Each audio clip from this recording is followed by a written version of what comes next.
ଯେଉଁମାନେ ପ୍ରତିଦିନ ଠାକୁରଙ୍କର ପୂଜା ଅର୍ଚ୍ଚନା କରନ୍ତି ଏବଂ ଆମ ଶାସ୍ତ୍ରକୁ ମାନନ୍ତି, ତ ସମସ୍ତଙ୍କ ପାଇଁ ଆଜିର ଏହି ଭିଡ଼ିଓଟି ବହୁତ ଦରକାର ଆସିବ।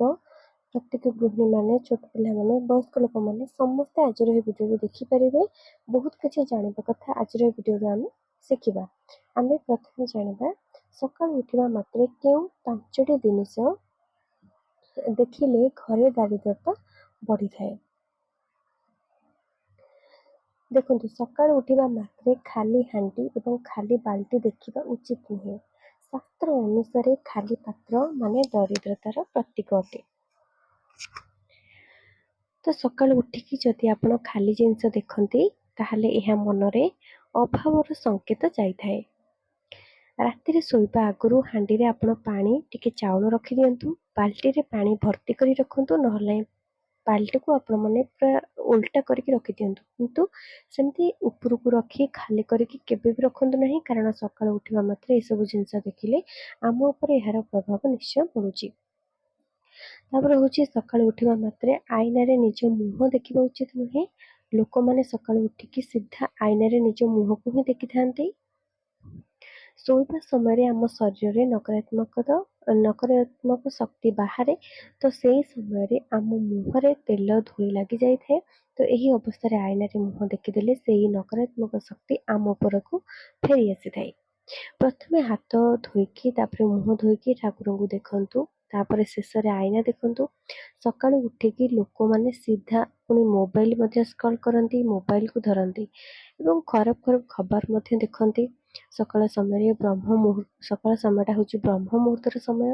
ତ ଏହି ସମୟରେ ମନକୁ ଯାହା ଦେବେ ଦିନ ସାରା ସେଇଟା ହିଁ ବଢ଼ିବ। ଖବରରେ, ନ୍ୟୁଜ୍ରେ କିଛି ଦୁର୍ଘଟଣା ହେଲା, ଯୁଦ୍ଧ ହେଲା, ତ ଏସବୁ ଦେଖିଲେ ସକାଳୁ ସକାଳୁ ମନ ପୁରା ଅଶାନ୍ତ ହୋଇଯାଏ। ସକାଳୁ ଉଠିକି ପ୍ରଥମେ ଆପଣ କରାଗ୍ରେ ବସତେ ଲକ୍ଷ୍ମୀ ବନ୍ଦନାକୁ ଉଚ୍ଚାରଣ କରିବା ଉଚିତ। ଏହା କଲେ ଦିନଟି ବହୁତ ଶୁଭ ହୋଇଥାଏ। ତା ସହିତ ସକାଳୁ ଉଠିକି ପ୍ରଥମେ କାହା ସହିତ କଳି ଝଗଡ଼ା କରିବା, ଖରାପ କଥା ଶୁଣିବା, ଏସବୁ କରିବା ଉଚିତ ନୁହଁ। ସକାଳ ସମୟ ହେଉଛି ଦିନର ବୀଜ, ମାନେ ଆପଣ ଯେମିତି ବୀଜ ବୁଣିବେ ସେମିତି ଦିନରେ ଆପଣଙ୍କୁ ଫଳ ମିଳିବ। ସକାଳେ ଯଦି ଘରେ ଝଗଡ଼ା ହୁଏ, ତାହେଲେ ଦିନ ସାରା ସେହି ଚିନ୍ତା ଆପଣଙ୍କୁ ରହିବ, ସବୁ କାମ ବିଗିଡ଼ି ଯାଇଥାଏ। ଆଉ ଘରେ ସମସ୍ତଙ୍କୁ ଆପଣମାନେ କହିଦିଅନ୍ତୁ ଯେ ସକାଳେ ସମସ୍ତେ ମିଠା କଥା କହିବେ, ଜୟ ଜଗନ୍ନାଥ କହିବେ, ରାଧେ ରାଧେ କହିବେ। ଆଉ କଳି ଝଗଡ଼ା କରିବା ଠିକ ନୁହଁ। ସକାଳୁ ଉଠିବା ମାତ୍ରେ ଶବଯାତ୍ରା କି ଅତ୍ୟଧିକ ଅସୁସ୍ଥ ଲୋକଙ୍କୁ ମଧ୍ୟ ଦେଖିବା ଉଚିତ ନୁହଁ। ସକାଳୁ ସକାଳୁ ଶବ ଦେଖିଦେଲେ, ଶବଯାତ୍ରା ଦେଖିଲେ ମୃତ୍ୟୁ ଆଉ ଭୟ ମନରେ ଆସିଯାଏ। ସକାଳେ ମନ ନିର୍ମଳ ଥାଏ, ତେଣୁ ସେହି ଛବି ଗୁଡ଼ାକ ଦେଖିଦେଲା ପରେ ମନରେ ସେସବୁ ଗଭୀର ଭାବରେ ରହିଯାଏ। ସକାଳେ ଫୁଲ, ଗଛ, ଗୋମାତା, ସୂର୍ଯ୍ୟ ଏବଂ ଠାକୁରଙ୍କୁ ଦେଖିବା ବହୁତ ଶୁଭ ଅଟେ। ତ ଏସବୁ ଜିନିଷ ବା ଏଇ 5ଟି ଜିନିଷ ସକାଳୁ ଉଠିବା ପରେ କେବେ ବି ଦେଖନ୍ତୁ ନାହିଁ, ଯାହାଦ୍ୱାରା ଆମ ଉପରେ ବହୁତ ଖରାପ ପ୍ରଭାବ ପଡ଼ିବ। ସାଙ୍ଗମାନେ, ସକାଳୁ ସକାଳୁ ଉଠି ସମସ୍ତେ ଏହି 5ଟି ଜିନିଷକୁ କେବେ ଦେଖିବେ ନାହିଁ। ଏହାକୁ ମାନିଲେ ଜୀବନ ଜୀଇଁବା ବହୁତ ସହଜ ହୋଇଥାଏ। ଏବେ ଆସନ୍ତୁ ଜାଣିବା ପରବର୍ତ୍ତୀ କଥା। ଘରୁ ବାହାରିବା ଆଗରୁ କେଉଁ 3ଟି ମନ୍ତ୍ର ଜପ କରିବା ଉଚିତ? ସକାଳୁ ଲୋକମାନେ ଅଫିସ ଯିବା ସମୟରେ ଠାକୁରଙ୍କୁ ମନେ ପକାଇବା, କିଛି ମନ୍ତ୍ର ଉଚ୍ଚାରଣ କରିବା କଥା। ଏମିତି କଲେ ବିପଦ ଆସେ ନାହିଁ। ଆପଣ ଯଦି ଘରୁ ବାହାରିବା ସମୟରେ ଏହି 3ଟି ମନ୍ତ୍ର ଉଚ୍ଚାରଣ କରିକି ଘରୁ ବାହାରିବେ, ତାହେଲେ ସବୁ ବିପଦ, ଦୁର୍ଘଟଣା, ଝଗଡ଼ା, ଟଙ୍କା ନଷ୍ଟ ଏସବୁ ଟଳିଯିବ। ଏସବୁ ମାନେ ଅଧିକ ହେବ ନାହିଁ। ଘର ମନ୍ଦିରରେ ଠିଆ ହୋଇକି 3 ଥର କୁହନ୍ତୁ, ଜୟ ହନୁମାନ ଜ୍ଞାନ ଗୁଣ ସାଗର କିମ୍ବା ଓମ୍ ହଂ ହନୁମତେ ରୁଦ୍ରାତ୍ମକାୟ ହୁମ୍ ଫଟ୍।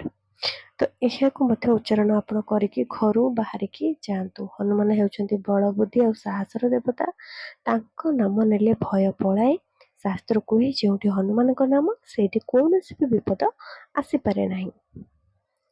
ଆମେ ଘରୁ କାମ, ବ୍ୟବସାୟ କିମ୍ବା ପାଠ ପଢ଼ିବା ପାଇଁ ହିଁ ବାହାରେ ଆମେ ରହିଥାନ୍ତି, ବାହାରକୁ ବାହାରନ୍ତି।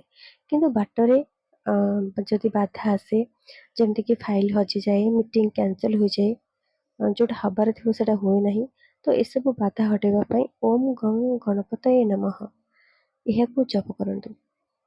ଗଣେଶ ହେଉଛନ୍ତି ବିଘ୍ନ ବିନାଶକ। ତାଙ୍କୁ ମନେ ପକାଇଲେ ଆପଣଙ୍କ ସବୁ କାମ ବିନା ବାଧାରେ ସମ୍ପୂର୍ଣ୍ଣ ହୋଇଯାଏ। ତ ଘରୁ ଯେତେବେଳେ ବାହାରକୁ ଯିବେ, ଗଣେଶଙ୍କର ଏହି ମନ୍ତ୍ରକୁ ଉଚ୍ଚାରଣ କରିକି 3 ଥର ଯାଆନ୍ତୁ। ଶେଷ ମନ୍ତ୍ରଟି ହେଉଛି ଓମ୍ ନମୋ ଭଗବତେ ବାସୁଦେବାୟ। କିମ୍ବା ସହଜରେ କୁହନ୍ତୁ ରାଧେ ରାଧେ 11 ଥର ଆକୁ କୁହନ୍ତୁ। କୃଷ୍ଣ ହେଉଛନ୍ତି ସମସ୍ତଙ୍କର ପାଳନକର୍ତ୍ତା। ତାଙ୍କ ନାମ ନେଲେ ଆପଣଙ୍କ ଦିନ ସାରା ସେ ଆପଣଙ୍କୁ ସମ୍ଭାଳନ୍ତି। ଟଙ୍କା ବଢ଼ିବ, ଶାନ୍ତି ରହିବ, ଲୋକଙ୍କ ସହିତ ଭଲ ସମ୍ପର୍କ ମଧ୍ୟ ରହିବ। ଏହି 3ଟି ମନ୍ତ୍ରରୁ ଯେକୌଣସି ଗୋଟିଏ ମନ୍ତ୍ର ବାହାରକୁ ଯିବା ସମୟରେ ଉଚ୍ଚାରଣ କରି ବାହାରକୁ ଯିବା ଉଚିତ। ଏବେ ଜାଣିବା ଝାଡ଼ୁ ଦେବାର ସଠିକ୍ ନିୟମ ଆଉ ସମୟ। ସନ୍ଧ୍ୟା ପରେ ଝାଡ଼ୁ ଦେଲେ କ'ଣ ସବୁ ହୋଇଥାଏ। ଯେଉଁମାନଙ୍କୁ ଆଜିର ଭିଡ଼ିଓଟି ପସନ୍ଦ ଆସୁଛି, କିଛି ଶିଖିବାକୁ ମିଳୁଛି, ଆପଣମାନେ କେଉଁ ଜାଗାରୁ ଭିଡ଼ିଓ ଦେଖୁଛନ୍ତି ନିହାତି କମେଣ୍ଟ କରି କୁହନ୍ତୁ। କେଉଁ ଗାଁରୁ ଆପଣ ଭିଡ଼ିଓ ଦେଖୁଛନ୍ତି, କେଉଁ ଜିଲ୍ଲାରୁ ଦେଖୁଛନ୍ତି ନିହାତି ଜଣାଇବେ। ଆସନ୍ତୁ ଆଗକୁ ବଢ଼ିବା ଯେ ସନ୍ଧ୍ୟା ସମୟରେ ଆମକୁ ଝାଡ଼ୁ ଦେଲେ କ'ଣ ସବୁ ହୁଏ ଆଉ ଝାଡ଼ୁ ଦେବାର ନିୟମ କ'ଣ। ଦେଖନ୍ତୁ, ଯେଉଁମାନେ ସନ୍ଧ୍ୟା ସମୟରେ ଝାଡ଼ୁ କରୁଛନ୍ତି ମାନେ ଆପଣ ଘରୁ ମାତା ଲକ୍ଷ୍ମୀଙ୍କୁ ବାହାର କରିଦେଉଛନ୍ତି। ଘରେ ଏହି କାରଣରୁ ଝଗଡ଼ା, କଳି, ଅଶାନ୍ତି ଏସବୁ ଲାଗି ରହିଥାଏ। ଝାଡ଼ୁ ଦେବାର ପ୍ରକୃତ ସମୟ ହେଉଛି ସକାଳ ସମୟରେ ସୂର୍ଯ୍ୟ ଉଦୟ ହେବା ପରଠାରୁ ସନ୍ଧ୍ୟା ପୂର୍ବ ସମୟ ଯାଏ। ପାଖାପାଖି ସନ୍ଧ୍ୟା ଯେତେବେଳେ ହେଉଛି ତା ପୂର୍ବରୁ ଘଣ୍ଟେ ଆଗରୁ ବା 1.5 ଘଣ୍ଟା ଆଗରୁ ଝାଡ଼ୁ ସାରି ନେବା ଉଚିତ। ଘର ଝାଡ଼ୁ କରିବା ପାଇଁ ଉଚିତ ସମୟ ହେଉଛି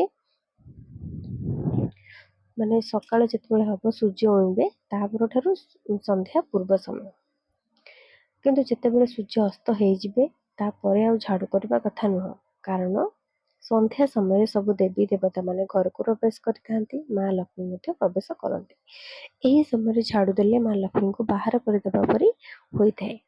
ରାତିରେ ଘରେ ଝାଡ଼ୁ କଲେ ଋଣ ବଢ଼ିଥାଏ। ଶାସ୍ତ୍ର ଅନୁସାରେ ସୂର୍ଯ୍ୟ ଅସ୍ତ ପରେ ଝାଡ଼ୁ କଲେ ଘରେ ଟଙ୍କା ମଧ୍ୟ ନଷ୍ଟ ହୁଏ, ମାନେ ଅଯଥା ଖର୍ଚ୍ଚ ହୁଏ। ଯେମିତି ଝାଡ଼ୁରେ ଆବର୍ଜନା ବାହାରିଯାଏ, ସେମିତି ଟଙ୍କା ମଧ୍ୟ ଆମ ଘରୁ ବାହାରିଯାଏ, ଖର୍ଚ୍ଚ ହୋଇଯାଏ। ଘରେ ସ୍ୱାମୀ ସ୍ତ୍ରୀଙ୍କ ଭିତରେ ଝଗଡ଼ା ମଧ୍ୟ ହୋଇଥାଏ। ସବୁବେଳେ ଘରେ କାହାର ନା କାହାର ଦେହ ମଧ୍ୟ ଖରାପ ହୁଏ। ଯଦି ବାଧ୍ୟ ହୋଇକି ସନ୍ଧ୍ୟାରେ ଆପଣଙ୍କୁ ଘର ସଫା କରିବାକୁ ପଡ଼େ, ଝାଡ଼ୁ ମାରିବାକୁ ପଡ଼େ, ତାହେଲେ ସେହି ଘରର ଅଳିଆ ସେଇଠି ହିଁ ରଖିଦିଅନ୍ତୁ। ବାହାରକୁ ଆଉ ସେ ଅଳିଆକୁ ଫୋପାଡ଼ନ୍ତୁ ନାହିଁ।